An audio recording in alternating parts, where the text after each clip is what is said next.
हमारी दुनिया में कई तरह की बीमारियां आई, लेकिन उन बीमारियों का क्या जिनका कोई तोड़ नहीं, जिनका कोई जवाब नहीं, जिनकी अभी तक कोई पकड़ नहीं मेडिकल साइंस में। जी हाँ, मैं बात कर रहा हूँ अल्जाइमर्स की।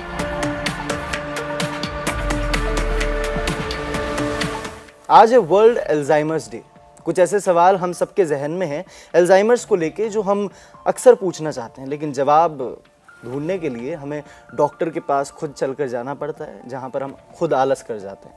लेकिन आज हमने यही आलस दूर करने के लिए हमारे साथ इंडिया टीवी के स्टूडियो में बुला लिए हैं अल्जाइमर के डॉक्टर को। तो हमारे साथ आज मौजूद हैं doctor Saumya Mittal from head of neurology in Sharda hospital. बहुत बहुत स्वागत है सर आपका हमारे साथ। थैंक यू मुझे यहाँ पे बुलाने के लिए। सर, तो हम जब अल्जाइमर्स की बात करते हैं तो हमारे दिमाग में हमेशा एक सवाल रहता है कि असल में अल्जाइमर्स क्या है, क्योंकि कुछ कहते हैं कि इसमें याददाश्त जो है वो कमज़ोर हो जाती है, कुछ का कुछ और मानना है। तो असल में अल्जाइमर्स क्या है, ये हमारा सवाल आपसे। देखिए, अल्जाइमर्स जो है वो एक बीमारी है जहाँ पे जो हमारा दिमाग है वो नॉर्मली सिकुड़ रहा है, ब्रेन जो है वो हमारा सिकुड़ रहा है। जी बिल्कुल। अल्जाइमर्स डिजीज़ के पेशेंट में अब 20% तक दिमाग सिकुड़ सकता है। तो वहाँ पे जब दिमाग सिकुड़ता है तो वहाँ पे जो न्यूरॉन्स हैं, जो नर्व सेल्स हैं, जो ब्रेन का बेसिक अंश है, उसमें डैमेज आ रहा है, वो ख़राब हो रहे हैं। तो जब वो ही ख़राब हो रहा है तो दिमाग के जो फंक्शंस है वो धीरे धीरे कम होते हैं। अब जब फंक्शन कम हो रहे हैं तो उसका एक एरिया बनता है मेमोरी। बिल्कुल। अब डिमेंशिया एक ऐसी चीज़ है, एक ऐसी डायग्नोसिस है जिसके और भी कंपोनेंट्स हैं, जैसे याददाश्त, जो इसका सबसे कॉमन सिम्टम है, जो सबसे पॉपुलरली नोन है कि अगर पेशेंट को याददाश्त है तो शायद उसको अल्जाइमर्स डिजीज़ होगा। बिल्कुल।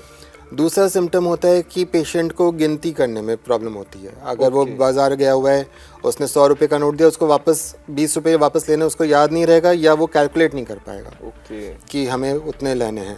कहाँ जाना है, कि अभी हम वॉशरूम को जाना है, वो रास्ता भूल जाएगा कि हमें वॉशरूम कैसे पहुँचना है। अपने खुद के घर में वो भूल जाएगा कि वॉशरूम कहाँ पे है। तीसरी चीज़ होती है, और जो मेमोरी से रिलेटेड है, कि पेशेंट जो है वो पुरानी चीज़ें थोड़ा याद रखता है, नई चीज़ें उसको ज़्यादा भूल जाती हैं। तो इसलिए जो वो सिम्टम है मेमोरी का, वो हम कॉमनली पकड़ पाते हैं, क्योंकि पेशेंट जो है वो याद नहीं रख पाता है कि उसने सामान कहाँ रख दिया। उसको आपने कुछ सामान दिया था, उसने पैसे थे वो कहाँ रख के छोड़ दिए। उसकी दवाई लेने का समय हो रहा है, दवाई नहीं ली उसने। खाना खाया नहीं खाया, वो पेशेंट भूल जाएगा। कहाँ आना जाना है, कोई आएगा जाएगा, बैठे हुए हैं सोसाइटी में, वो भूल जाएंगे कि अरे पेशेंट बंदे का, सामने वाले का नाम क्या था। तो ये सब चीज़ें जो हैं वो मेमोरी से रिलेटेड होती है, इसलिए हमारे पास एक सिम्टम ज़्यादा आराम से पकड़ में आ जाता है कि हाँ, ये हमारे पास मेमोरी का इशू है। बट अल्जाइमर्स डिजीज़ की अगर हम बात कर रहे हैं तो उसमें टिपिकली जो सिम्टम माने जाते हैं वो ब्रेन से रिलेटेड ही माने जाते हैं, कि याददाश्त और उससे रिलेटेड सिम्टम्स। तो सर, जैसे अगर हमें पता लग चुका है कि हमें डिमेंशिया या फिर अल्जाइमर्स डिजीज़ है, तो अब यहाँ पर हम प्रिवेंशन के लिए क्या करें? मतलब हम चलो डायग्नोज भी हमने कर लिया है, डॉक्टर के पास चले गए, लेकिन अब प्रिवेंशन के लिए वो शख्स क्या कर सकता है? प्रिवेंशन में कुछ जो हमारे हमेशा के नुस्खे चलते हैं, बादाम खाओ, अखरोट खाओ, ये सारे फूड एक्चुअली प्रोटेक्टिव हैं, प्रिवेंशन में हेल्प करते हैं। दूसरी चीज़ आती है जो हमारे ब्रेन गेम्स हैं, वो हम उसको यूज़ करते हैं, जैसे सूडोकू हो गया, चेस हो गया, शतरंज हो गया, कार्ड गेम्स हो गए, टपलू वगैरह सब खेला जाता था आज हमारे यहाँ सिस्टम में। वो सारी चीज़ें हमारे वो सारी चीज़ें जो हैं हमारे ब्रेन को एक्टिव रखती हैं, उनको जो ब्रेन के अपने अंदर के कनेक्शंस होते हैं उसको एक्टिव रखते हैं, उसको हेल्दी रखते हैं। तो वो सारी चीज़ें हमें रेगुलर प्रैक्टिस करनी चाहिए।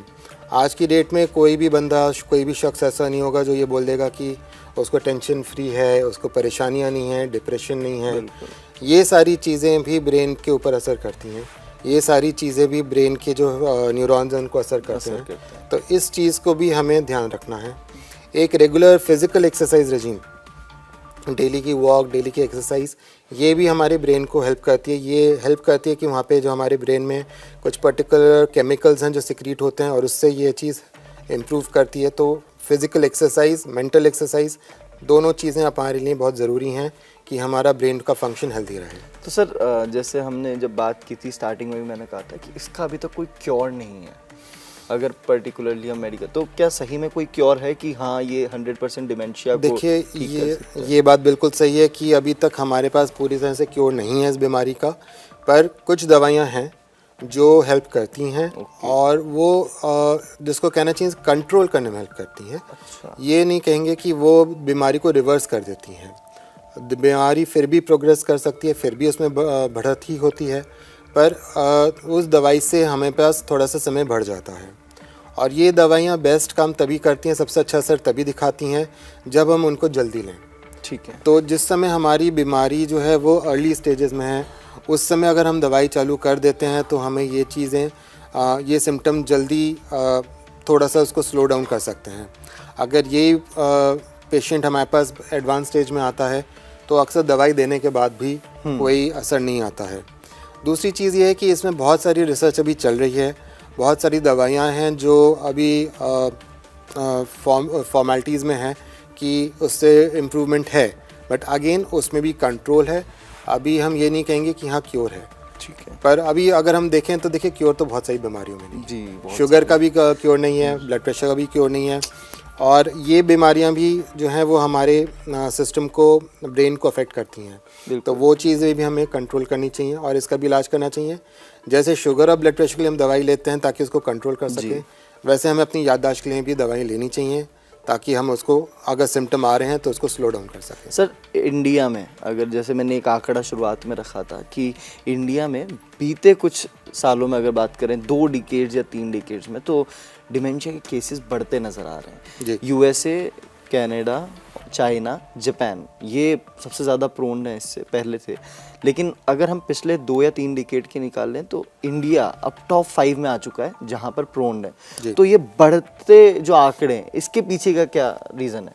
देखिए, पहली बात ये है कि अब हमारी जो पॉपुलेशन है वो इसके बारे में उसको फील कर रही है, उसको सोच रही है। अगर हमें हम सोच रहे हैं कि हाँ हमें याददाश्त की प्रॉब्लम है, तभी हम उसके बारे में उसके बारे में उसको गंभीरता से लेंगे, तभी हम उसके बारे में सोचेंगे। तो सबसे पहले एक जागरूकता कि क्या ये बीमारी है, वो एक धीरे धीरे बढ़ रही है। अभी तक, आज तक ज़्यादातर लोग सोचते थे कि भाई थोड़ा बहुत याददाश्त तो उम्र के साथ लूज होती ही है, कमज़ोर होती ही है, ये शायद उसी का हिस्सा होगा।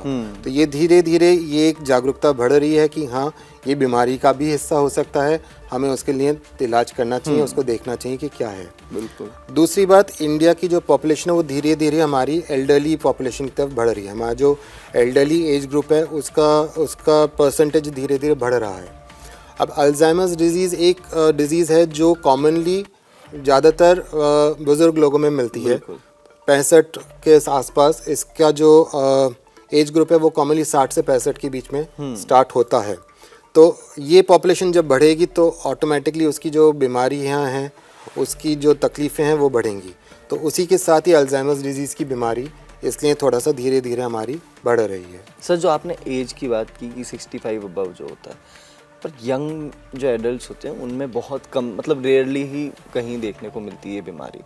तो क्या ये रीज़न है कि एक हेल्दी पर्सन होता है, एक यंग पर्सन जो होता है वो थोड़ा सा ज़्यादा एक्टिव रहता है, उसका ब्रेन ज़्यादा मूवमेंट रहता है, इस वजह से ये बीमारी उधर नहीं जाती? या फिर 65 अबव के पीछे का ये रीज़न है कि उनकी एज और मसल्स का वेरिएशन उतना नहीं चल पाता, मूवमेंट इतना नहीं करती बॉडी, ब्रेन का यूज़ उतना नहीं करती, इस वजह से धीरे धीरे शुरू कर रहा है?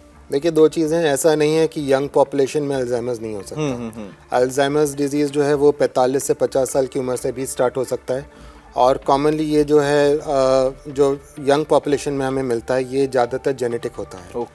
तो ये चीज़ हमें हमेशा ध्यान रखनी है कि ऐसा नहीं है कि उससे पहले दिक्कत नहीं हो सकती, दिक्कत तब भी हो सकती है। फिर भी अगर हम इसको ले कि यंगर पॉपुलेशन देखिए डेफिनेटली ज़्यादा एक्टिव है, ज़्यादा दिक्कत वो हैं, और उनकी भी याददाश्त की दिक्कतें हैं। बिल्कुल। बस ये है कि उसके शायद सिम्टम, उसकी चाहे वजह कुछ और हैं, उसमें पेशेंट की, बंदे की एंग्जाइटी, उनकी टेंशन, उनका स्ट्रेस, ये सब इतना ज़्यादा है कि वो उस मेमोरी का जो एक अफेक्ट होता है वो उसमें ज़्यादा होता है। बिल्कुल। पर अल्जाइमर्स डिजीज़ यंग पेशेंट में होना संभव है, उसके बारे में भी हमें अपने पास इन्फॉर्मेशन होनी चाहिए कि हाँ ये प्रॉब्लम हो सकती है। सर, फैमिली की अगर हम बात करें, जो परिवार होता है उसका भी एक, मैं जहाँ तक जानता हूँ, एक इम्पॉर्टेंट रोल प्ले करता है।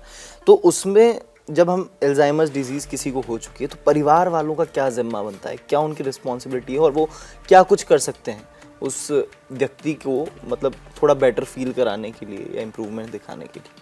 देखिए, मैं इसको यहाँ से स्टार्ट करूँगा कि इंडिया में परिवार जो है वो एक बहुत बड़ी यूनिट है जो अल्जाइमर्स डिजीज़ को कंट्रोल करने में भी काफ़ी मदद करता है। हम जैसे बात कर रहे हैं कि स्ट्रेस से, एक्सरसाइज, ये टेंशन से, डिप्रेशन से जो तकलीफ़ें हैं वो बढ़ती है अल्जाइमर्स डिजीज़ की। अब इसको हमारी इंडियन फैमिली सिस्टम में बहुत अच्छी एक सपोर्ट मिलता है कि हम जो है पेशेंट बंदा जो है वो किसी के साथ बात कर सकता है। अगर कोई प्रॉब्लम है अपने बुजुर्गों से बात कर सकता है। जो बच्चों के साथ खेलते हैं उसमें हमें एक टेंशन फ्री, स्ट्रेस फ्री होने का मौका मिलता है। तो वो अपने आप में ब्रेन हेल्थ पे बहुत इम्प्रूव करने का हमें एक अपॉर्चुनिटी देती है, एक तरीका देता है। क्या बात, बहुत इम्पोर्टेंट बात की। और एक पॉजिटिव एटीट्यूड जो फैमिली का होना चाहिए अपनों के तरफ, वो बहुत ज़्यादा ज़रूरी है। सर, धीरे धीरे हमने सभी चीज़ों की बात कर ली है, चाहे वो प्रिवेंशन हो, क्योर हो, टिप्स हो, सब कुछ हमने जान लिया।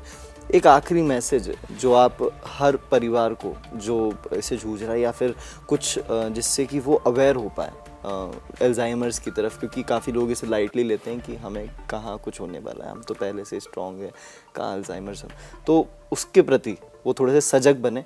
इसके लिए एक मैसेज जो आप देना चाहें सभी को? अपनी खुद की परवाह करना बहुत ज़रूरी है। अपनी खुद की सहायता करें, अपने बारे में सोचें, अपने कोई भी सिम्टम हो, सिर्फ याददाश्त नहीं, कोई भी सिम्टम हो उसके बारे में ध्यान रखें। ज़रूरी नहीं है कि अल्जाइमर्स डिजीज़ हमेशा याददाश्त से आए। बहुत सारे सिम्टम होते हैं। किसी का हाथ कांपना चालू करता है, किसी की याददाश्त कमज़ोर होती है, किसी की कोई और सिम्टम आ सकता है। तो अपना कोई भी सिम्टम ये सोच के ना उसको नज़रअंदाज करें कि ये तो हो जाता है। बिल्कुल। अल्जाइमर्स डिजीज़ में आज के लिए जो हमारा ट्रीटमेंट है वो जितना जल्दी चालू हो उतना बेहतर होता है। तो ये इसलिए आपका एक डॉक्टर के पास पहुंचना और इलाज जल्दी चालू करना बहुत ज़रूरी है।